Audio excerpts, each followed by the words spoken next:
Hello दोस्तों, welcome back to my channel. मेरे Nishu always खुश चैनल में आप सबका स्वागत है। दोस्तों अभी आजकल आप लोग देख रहे हैं मेरे चैनल पे कहानियाँ आ रही हैं। आज की जो कहानी है दोस्तों वो विष्णु जी से संबंधित है, विष्णु जी के दशावतार से संबंधित है। दोस्तों जब जब धन की हानि होती है और अधर्म बढ़ता है तब तब भगवान विष्णु दुष्टों का नाश करने और धर्म की स्थापना के लिए पृथ्वी पर अवतार लेते हैं। तो ऐसे ही उनके 10 अवतार हैं जिनका मैं आज यहाँ पे इस अपने वीडियो में जिक्र करूंगी और हर अवतार के पीछे क्या कहानी है वो भी बताऊंगी। तो बने रहिए मेरी वीडियो के साथ। भगवान विष्णु के दशावतार हिंदू धर्म के ग्रंथों में वर्णित है, जो पृथ्वी पर धर्म की स्थापना और अधर्म के नाश के लिए भगवान विष्णु के द्वारा लिए गए 10 प्रमुख अवतारों की कहानियां हैं। ये अवतार मानव जीवन के विभिन्न पहलुओं को संबोधित करती है, धर्म, सत्य और न्याय की स्थापना के लिए प्रेरणा देते हैं। इनका पहला अवतार है मत्स्य अवतार। सत्यव्रत नाम के एक धर्मात्मा राजा प्रतिदिन नित्य कर्म के बाद नदी में स्नान करते थे। एक दिन स्नान के दौरान उन्हें एक छोटी मछली दिखी जो उनकी मदद मांग रही थी। सत्यव्रत ने उसे अपने कमंडल में डाल लिया। कुछ ही समय में मछली का आकार बढ़ने लगा और जल्द ही वह विशाल रूप धारण कर गई। तब सत्यव्रत को ज्ञात हो गया कि यह भगवान विष्णु का अवतार है। भगवान मत्स्य ने राजा को बताया कि शीघ्र ही प्रलय आएगा और पृथ्वी जलमग्न हो जाएगी। उन्होंने राजा को एक विशाल नाव तैयार करने और उसमें सप्तऋषियों, जीव जंतुओं और वनस्पतियों को लेकर सुरक्षित रखने का निर्देश दिया। मत्स्य अवतार ने इस प्रलय में राजा सत्यव्रत की रक्षा की। उसके बाद कूर्म अवतार। एक बार देवताओं और असुरों ने अमृत प्राप्ति के लिए समुद्र मंथन करने का निश्चय किया। इसके लिए मंदराचल पर्वत को मथनी और वासुकी नाग को रस्सी बनाया गया। जब पर्वत डगमगाने लगा तो भगवान विष्णु ने कूर्म यानी कि कछुए का रूप धारण करके पर्वत को अपनी पीठ पर स्थिर कर दिया। समुद्र मंथन से 14 रत्नों की प्राप्ति हुई, जिसमें अमृत, लक्ष्मी जी और कल्प वृक्ष शामिल थे।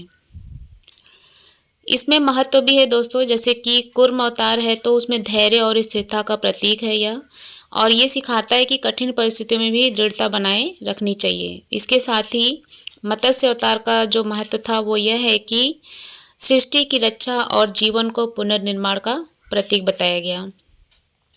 इसके बाद वराह अवतार। असुर हिरण्याक्ष ने पृथ्वी को जल में डुबो दिया था।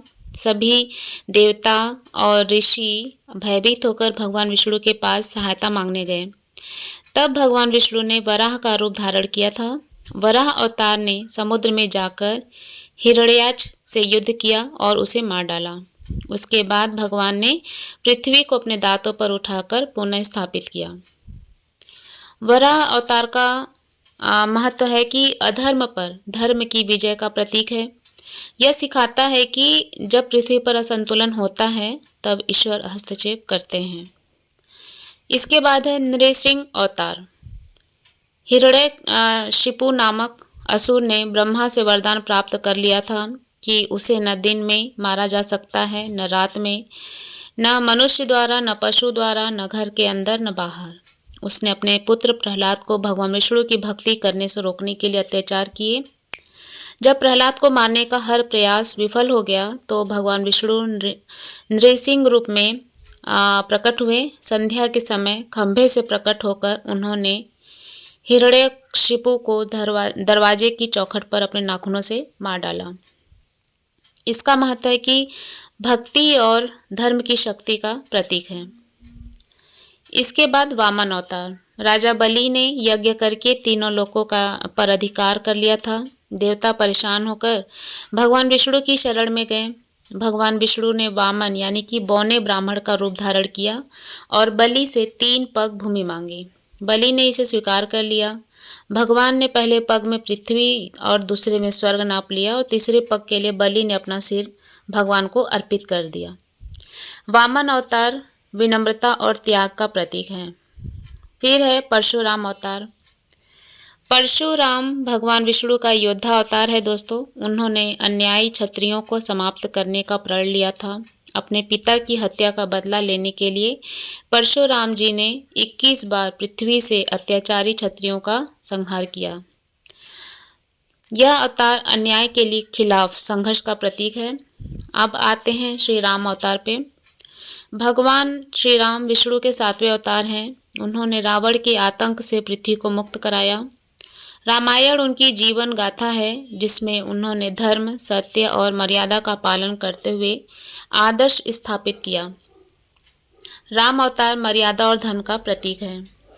अब आते हैं कृष्ण अवतार पे। भगवान कृष्ण ने महाभारत में अर्जुन को गीता का ज्ञान दिया और अधर्म के अंत के लिए कंस और शिशुपाल जैसे असुरों का वध किया। उन्होंने गोपियों के साथ प्रेम और मुरलीधारी के रूप में भक्ति की अनूठी मिसाल कायम की। कृष्ण अवतार प्रेम, चतुराई और धर्म की पुनर्स्थापना का प्रतीक है। अब आते हैं बुद्ध अवतार। भगवान बुद्ध 9वें अवतार हैं, लेकिन गौतम बुद्ध और भगवान बुद्ध एक नहीं हैं। गौतम बुद्ध शुद्धोधन व माया के पुत्र थे, जबकि शाक्य सिंह यानी भगवान गौतम बुद्ध बहुत ही ज्ञानी व्यक्ति थे। कठिन तपस्या के बाद जब उन्हें तत्वानुभूति हुई तो बुद्ध कहलाए। यही भगवान बुद्ध विष्णु के अवतार हैं। बुद्ध अवतार शांति और अहिंसा का प्रतीक हैं। अब आते हैं दोस्तों कल्कि अवतार।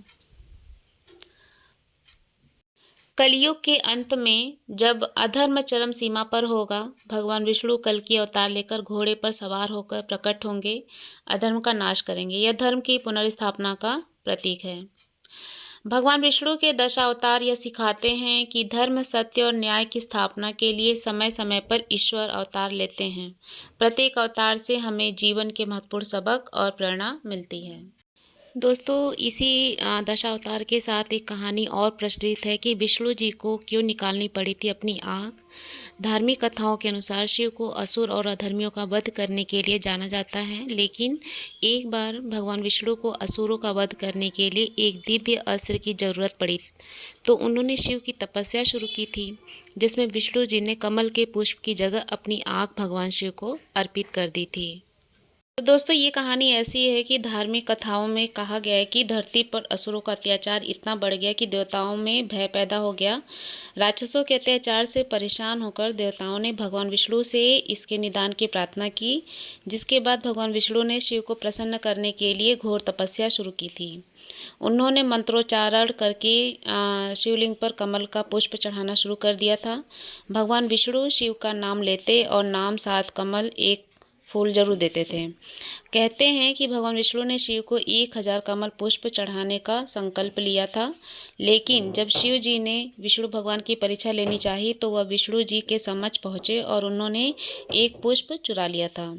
विष्णु जी अपने तपस्या में लीन थे और उनको इस बात की कोई भनक नहीं लगी, लेकिन जब विष्णु भगवान ने शिव जी का आखिरी नाम जपा तो उनके पास कोई भगवान शिव को चढ़ाने के लिए फूल नहीं बचा।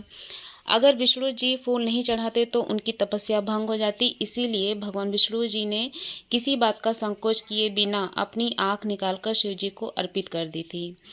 यही कारण है कि भगवान विष्णु का नाम कमल नयन पड़ा था। कहते हैं कि शिव ने ऐसा भगवान विष्णु की परीक्षा लेने के लिए किया था। तपस्या से खुश होकर महादेव जी ने भगवान विष्णु को 3 लोकों के पालन की जिम्मेदारी सौंपी और सुदर्शन चक्र भी उनको दिया, जिसके बाद विष्णु जी ने सुदर्शन चक्र से असुरों का संहार कर देवताओं को भय से मुक्त किया।